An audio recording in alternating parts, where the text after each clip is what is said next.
guys, my name is Erin. This is Rebecca, my best friend, and she gives me advice on a whole lot of things, but specifically we tape the conversations in regards to raising babies currently, and we did several conversations. I don't even know if it was several. It was a bazillion conversations on pregnancy. We are talking today about wake time activities for 0 to 3 month old infants. Yeah, and you're like, what a wake time. Yeah, right. Well, and that's key right now, is recognize. Can I just say how glorious it is to have 0 to 3 month olds, because they sleep so much. I know you're like, I had a baby, but I never hold it. I never hold it. I never really see it. My husband, our twins, are starting to wake up. They're just awake a lot, and my husband said, well, how long are they going to be awake? And I told him, and he goes, wow, that's a lot. That's a lot to be awake. I said, well, that's why we brought him into the world, is ultimately to be awake during the wake time hours. So, sorry for the workload increase on your part, though. It's a lot of work. We love Jeff. Oh, absolutely. He's fabulous. He's fabulous. Speaks truth. I love it. Very much so. But when you talk about wake time activities for 3 month olds, you're talking about wake time activities for somebody who can't do anything, who can lay on their back. Totally. And it's really hard because I think that you are just... at the beginning, you're literally like feeding them, and if you're feeding if it's hard to feed, it takes them a long time to breastfeed, that is your wake time. Yep. Like, you feed them, you burp them, you put them back down because they're exhausted. Absolutely. They're just tired. I think part of the awake time is understanding for the first, like, probably 2 months, 6 to 8 weeks, it's really just getting their eyes to focus. Absolutely. It's getting them facial recognition. It's getting them to start moving their eyes. I did a lot of, like, tracking. Like, you take a toy from one side of the baby and see if his eyes track. You know, they do it at the doctor. They do it on the DUI tests when you get pulled over. Just FYI. And how do you know that? Because I was on a jury at a true story. Drunk driver, I was on the jury. How I know. But, you know, it's building those muscles. It's kind of being purposeful. I had a book, a girlfriend gave me a book. It was done by Jim Barry. It was a huge book of activities that was all by stages in development. It was the most awesome thing. Yeah, why don't I have this book? I don't know. I should find it for you. Yes, you should. Sorry. I'm sure it's on Amazon. Literally by the company Jim Barry that does the kids' classes and then also does the clothing, etc. But it was fantastic. A lot of it is going to be object permanence. Peekaboo is huge because remember, they think that you disappear. Like, if I don't see you, you don't exist. Well, no, you exist, but they don't know that. Yeah, totally. So you're working on that. You're working on even like voice recognition and seeing if they'll turn to your voice. So that's like not you in front, but maybe dad is sitting to the side and saying their name and seeing if they'll turn to their name. And it's just cool. You can do a lot of movement. You can do baby massage. As we were just talking, even tummy time is important when you get to that 2 to 4 month range. They need to be on their tummy. I always love the back to sleep, and then you have all the kids with the flat heads. We won't point fingers. My poor baby. But it happens. It absolutely happens. So it's important when they're awake to start putting them on their tummy because it strengthens those back muscles, those abdominals, all the way down to their rears, all the way through. It forces them to start pushing up. And that's that pre-crawling skill. Yeah. So a lot of it is sensory. They're still clenched. They're still like, I don't know what to do with my muscles. But it's just getting them loosened up a little bit. Now, can we talk a little bit about, because even if you don't have twins, you're going to want to have, not every awake time activity should be hinged on mom or dad. Like you and their face. You and their face. Yeah. Because, I mean, I can't imagine any mom going forward with a 4-year-old where every single playtime that they're involved in, there are some moms. Oh, I believe it.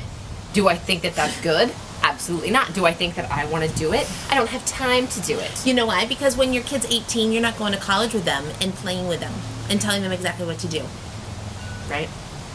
Right? So, can we talk about some activities? Now, again, we're talking about activities for 0 to 3 months. So, activities. Yeah, totally.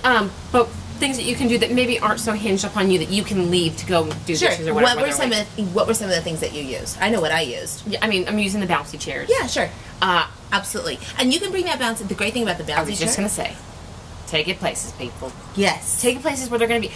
It opened up a whole new realm I don't know why it took us so long to do it. I think it took us so long to do it because they're so only aware of this for so long.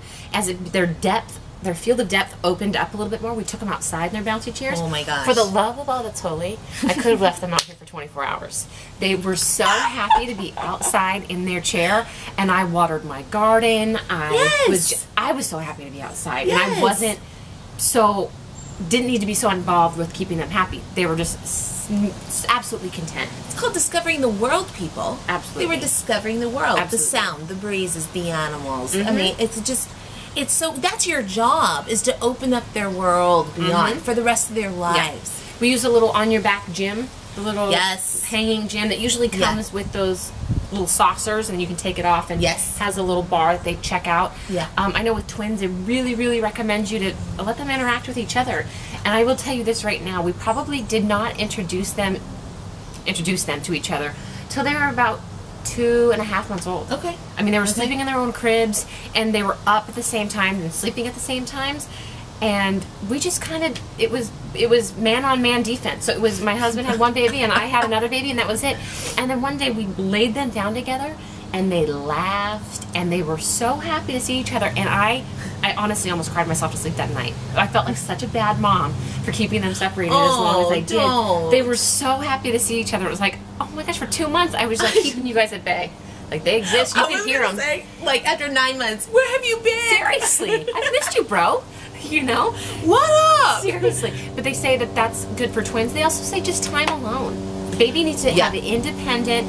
I was telling Rebecca that I've done a lot of reading that they say that it's good for them to be in their pack and plays, to have pack and play time. You know, just kind of within the confines. Put toys in there and stuff like that. But just solitude baby time.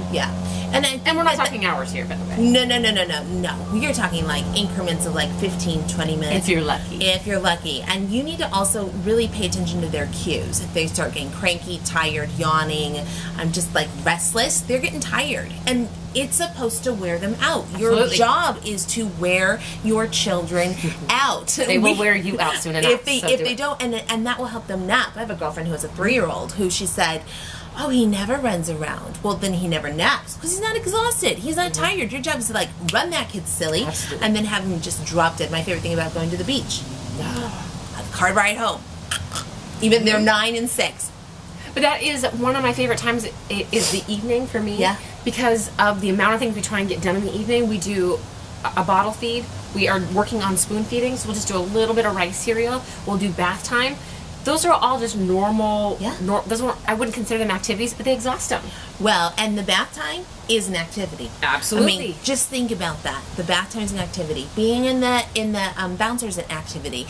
Being in the swing is an activity. Everything. But if you ask me, feeding is an activity too. I agree with you. 100%. I mean, it's going to become not an activity. It's not going to become enough eventually, but anything that you do that teaches them how to interact with the world and what the world looks like around them, that's an activity. And then once they start really moving, it's going to be fantastic. So this is just, bide your time for those first 3 months. Really, like, look at developmentally, what do I want my child to be working on? So that he can eventually crawl, so he can eventually look around, so he can eventually lift his head. What do you think about Baby Einstein? Okay, Baby Einstein, I actually do love. They're terribly boring, and my kids... they're not for adults. No, well, hence the title. but my kids were enthralled by them. Does that make sense? When they were infants. Like, if I tried to put them in the bouncer in front of the TV, and our TV was low, so that was helpful, but they would maybe watch. What does that mean? I don't even know what that means. 10 minutes. That's it. How old were they when you started letting them watch that? I started it really early, but I didn't do it every day. I didn't do it. It wasn't, and for us, we didn't want to make TV like an incremental portion of the day. And I've done a lot of reading about this. I mean, as much as it says Einstein in the title, let's not assume that the TV is going to be the all. There's a lot of negatives to letting your child kind of sit in front of the TV extensively. And I think for us, we always chose, I mean, later on, we always did Sesame Street. Love Sesame Street. My kids really didn't watch except for Elmo's World. That was like, Amazon, freeze. Totally. That's great. Is there anything else in regards to activities you can think of? No, I think just be really cautious. Just know that it's age appropriate. Whenever you push a child beyond their age capacity, they become frustrated. And when they become frustrated, they become just not crabby, not happy campers, and kind of like that overstimulated. So yeah, and just again recognize the time increments too. Huge. No baby's going to be interested in any activity for longer than 20 minutes. Huge. We hope that your pregnancy and or infancy is going well, and that you are enjoying motherhood and enjoying your child. We'd love to have your feedback. Check out our website at www.inbetweenfriends.com. Like our video, subscribe to our channel here on YouTube. We check it all the time, and we do get back to you when you comment. We love those comments. Yeah, thank you. And we'll check you out later next time. Bye-bye.